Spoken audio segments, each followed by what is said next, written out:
హిందీలో ఒక సినిమా వచ్చింది సార్, అనిల్ కపూర్ గోవింద దీవానా మస్తానా, గుర్తుందా? నేను అంటే ఆ సినిమా సంజయ్ దత్ గోవింద అంటే Govinda and Anil Kapoor, David Dhawan director. Okay.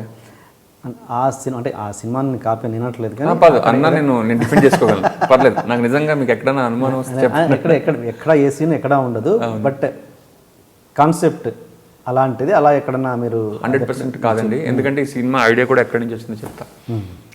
ఒక చెత్త కథ అనుకున్నా, సాయి గారు ఏదో ఫోర్స్ పెట్టేస్తుంటే తొందరగా మొదలెట్టాలని ఒక చిన్నపిల్లాడితో ఒక కథ అనుకున్నాను. ఎందుకంటే సాయి గారికి ఎంత డైనమిజం అంటే, నాకు చిరంజీవి గారితో ఒక కథ అనుకుంటున్నానంటే ఆయన వెంటనే చిరంజీవి గారికి ఫోన్ చేసి సార్ సినిమా దగ్గర ఒక కథ ఉంది వినండి అని మాట్లాడేస్తుంటాడు. సో ఒక చిన్న పిల్లాడిని అనుకుంటున్నాను సార్, కొత్త పిల్లాడిని వెతుకుదామని చెప్పి అంటే ఆయన ఎవరికి ఫోన్ చేయలేరు కదా అని చెప్పి కథ అనుకున్నా. తర్వాత నిజంగా చేయాల్సిన టైంకి ఒక వేరే కథ వచ్చింది. Basically I'm not fully convinced. Sai గారికి చెప్పాను, ఎవరు అనుకుంటున్నావు అంటే నేను ఒక హీరో పేరు చెప్పాను. వెంటనే అతనికి ఫోన్ చేయన్నారు. నేను చేస్తున్నావు పక్క ఫోను, ఆయన కాకపోతే ఇంకెవరు అన్నారు. అతను సరిపోతాడు సార్ అని ముందు ఇతనికి చేయనివ్వండి అన్న. ఆయన డైనమిజం ఎక్కువ కాబట్టి ఆయన అవతల పక్క నుంచి ఆ హీరోకి ఆయన ఫోన్ చేశారు. వాళ్ళిద్దరికీ ఒకళ్ళే మేనేజర్. అతను నాకు ఫోన్ చేశాడు, ఏమంటే మీరేమో ఈయన అడిగారంట, ఆయనేమో ఆయన అడిగారట, ఏంటండి ఇది, ఎవరు కావాలి మీకు అన్న. నాకు ఇద్దరు కావాలండి. ఓ ఏంటండి కదా అంటే మీకు 2 రోజుల్లో చెప్తా అన్న. అప్పుడు నాకు యాక్చువల్లీ చెయ్యి ఇరిగి సర్జరీ జరుగుతుంది అనమాట. సో అక్కడి నుంచి ఇద్దరికి ఏం చేయొచ్చు అని వచ్చిన ఐడియా. అంటే వాళ్ళకి చెప్పడం కోసం ఇద్దరి కోసం చేసామని కాదు, బట్ దట్స్ హౌ ఇద్దరికి చేయగలిగితే బాగుంటుంది కదా అని వచ్చిన ఐడియా. దీవానా మస్తానా అంటే నాకు తెలియదు, నేను సినిమా చూడలేదు. కాకపోతే నేను సినిమా స్క్రిప్ట్ రిజిస్టర్ చేసిన తర్వాత కపూర్ అండ్ సన్స్ అని ఒక సినిమా వచ్చింది. ఆ ట్రైలర్ చూసి నాకు భయం వేసింది బేసికల్లీ. అప్పుడేమో ఊహలు కుసుకుసలాడి తిద్దాం అంటే అది వచ్చింది, ఇప్పుడేమో ఇది వస్తుంది. ఇదేమో జనాలు ట్రైలర్ చూస్తేనేమో అన్నదమ్ములు ఒకే అమ్మాయి ప్రేమ, విచిత్రంగా ఉంది, ఇది నాకు తేడా పడేటట్టు ఉందని బేసికల్లీ నేను జీవితంలో ఇంకా నేను అనుకున్న సినిమా తీయలేనని భయపడ్డా. కానీ అప్పటికి నా స్క్రిప్ట్ రిజిస్టర్ అయిపోయిందండి, ప్రతి పేజీ స్టాంప్ వేసి ఉంది.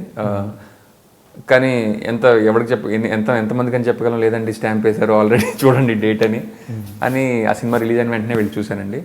చూస్తే పెద్దగా పోలికలు లేవు, కానీ అందులో కూడా ఫోటోగ్రఫీ సీన్ ఉంటుంది. కానీ అప్పటికే నేను ఈ ఫోటోగ్రఫీ సీన్ రాశాను. అది ఎక్కడో క్లైమాక్స్లో అందరూ ఫోటోగ్రాఫ్ కోసం రావడం, ఫ్యామిలీ ఫోటో కోసం ఫోటో ఇవ్వడం ఉంటాయి. సో నేను ఫోటోగ్రఫీ సీన్ మార్చేద్దామా, మళ్ళీ కంపారిజన్ వస్తుంది అనుకున్నా. బట్ నా సీన్ నాకు నచ్చింది, నేను ఒరిజినల్గా రాసుకున్నాను అండ్ ఇట్స్ వర్కింగ్. అండ్ కొంచెం డిఫరెన్సెస్ కూడా ఉన్నాయి, సో లెట్ ఇట్ బి అని చెప్పి వదిలేసాను అంతే. దీవానా మస్తానా కాపీ అని కాదు కానీ ఒక సీనియర్ నటులు ఇద్దరు, అనిల్ కపూర్ అండ్ గోవింద, ఇద్దరు జూయిచాలో వెంబడి పడుతుంటారు. తనకు ఇంకెవరు క్లైమాక్స్లో అక్షయ్ కుమార్ వస్తాడు. ఫన్గా వెళ్ళిపోయి ఉంటుంది మొత్తం అంతే. అంటే కానీ నాకు ఫస్ట్ అనుకున్నది ఏంటంటే, ఈ సినిమా నాకు ఎక్కడ ఎక్సైటింగ్ వచ్చింది, లవ్ ట్రయాంగిల్ కాదండి, పెళ్ళాలకి ఇంటర్చేంజ్ కథలు చెప్పడం. ఆ ఇంటర్చేంజ్ కథ చెప్పడం వల్ల వీడిల్లి టెన్నిస్ ఆడవలసి రావడం, వాడు వచ్చి పెయింటింగ్ వేయాల్సి రావడం, దానివల్ల అన్నయ్య లైఫ్ కొంచెం ఇతను బతకడం, ఇతను తమ్ముడు లైఫ్ కొంచెం రుచి చూడడం, అండ్ వాళ్ళిద్దరూ క్లైమాక్స్లో కలిసి. ఇది నాకు మెయిన్ ఇంపార్టెంట్. లవ్ ట్రయాంగిల్ కాదు అసలు, కానీ ట్రైలర్ చూసి అందరూ లవ్ ట్రయాంగిల్ అంటే నాకే భయం వేసి నేనే ఇంకో పోస్టర్ ఇచ్చి క్లారిటీ ఇచ్చా, వీళ్ళిద్దరికి పెళ్ళిళ్ళు అయిపోయాయని. So that's my main story. యాక్చువల్గా నారా రోహిత్ కంటే చూసినట్టున్నా దీవానా మస్తానా, నాకు ఏమో గుర్తు రావట్లేదు. మంచి హిట్ సినిమా అండి అది. చాలా తెలుగులో ఎందుకు ఎవరు ట్రై చేయలేదు నాకు ఇప్పటికీ అర్థం కాదు. నాకు తెలిసి అనిల్ అల్లరి నరేష్ అండ్ శర్వానంద్ ఒక సినిమా తీశారు, అదేమన్నా అది నేను చూడలేదు. మరి అదేమన్నా దాని కాపీ నాకు తెలియదు. అయి ఉండొచ్చు, శ్రియా అయి ఉండొచ్చు. సంతోషంకి సుఖానికి తేడా ఏంటి?